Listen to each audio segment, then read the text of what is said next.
Welcome back everybody to Because You're Fish, the channel where I show you my take on the freshwater aquarium hobby, tips and tricks.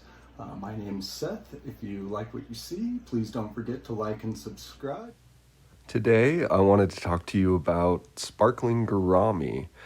Sparkling Gourami are awesome little nano fish, maybe get to about 1.5 inches. One of the great things about them is they're constant pickers. So if you have a hydra or a planaria problem or a little seed shrimp, they will go through and clean it out within a day. Now, one of the things that really drew me to this fish was their behavior. Almost immediately, they started breeding for me. I noticed I needed to split them up into different tanks. So I took this pair, I put them in a 5-gallon, and within a couple days, they started spawning. My other Sparkling Gourami in a 10-gallon, they were already breeding for me, but keeping them all together in one tank just did not work out. As soon as they start spawning, they go to war. The males, they won't let the females get close to the bubble nests. They won't let the other fish come up to breathe or to feed, and sometimes that does lead to some of the fish dying. But as you can see here, the fathers are super dedicated, has a clutch of eggs that had hatched, still spawning and adding new eggs to another bubble nest. So the males of this species are just excellent fathers. Seldomly ever do you find them more than a few inches away from that bubble nest, just standing sentry almost at all times. This is my 10-gallon tank where I was breeding a pair. They spawned daily. Every morning I would come down and they would spawn. Like I said, this fish's behavior is one of the things that really drew me to the fish.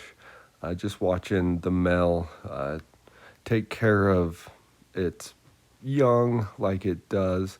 You'll see in this one, maybe you can see it, the male will go and pick up some of the small fry, take them back to the bubble nest with those eggs that he just caught. Now, Sparkling Gourami, they're also called Croaking Gourami, and that was one of the things that really caught my attention. The first time I heard them croak, it blew my mind. I'd never heard a fish made a noise beyond, clown loaches clicking when they feed. But these ones, when they spawn or when they spar, they click at each other, and it's quite the spectacle and quite the sound. You just don't expect it if you listen close.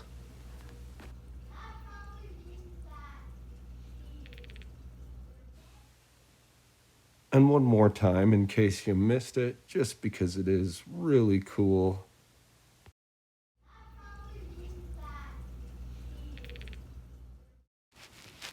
So these fish here are my F1 Sparkling Gourami. A couple of the fish that I selected out of those first spawns.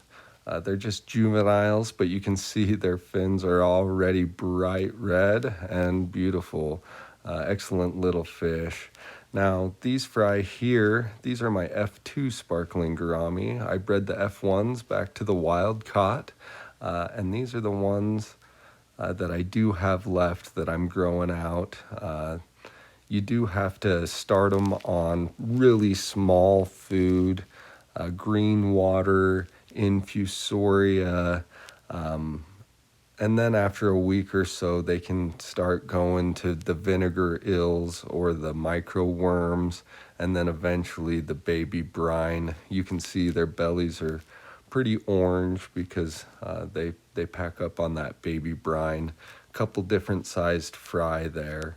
Another thing you want to keep in mind when breeding Sparkling Gourami is you do want that closed, tight-fitting lid because these are anabantoids. They do have that labyrinth organ that allows them to breathe oxygen or atmosphere at the surface, and they do need warm, moist air in order to properly develop that labyrinth organ. So it is recommended to have a tight-fitting closed lid, warmer water to create that warm air on top. I haven't exactly decided what I'm going to do with these fry at this time, but if you haven't already, please don't forget to like and subscribe, and I will bring you an update on these little fry, see if they turn out as good looking as the F1s, and thank you, and I'll see you next time.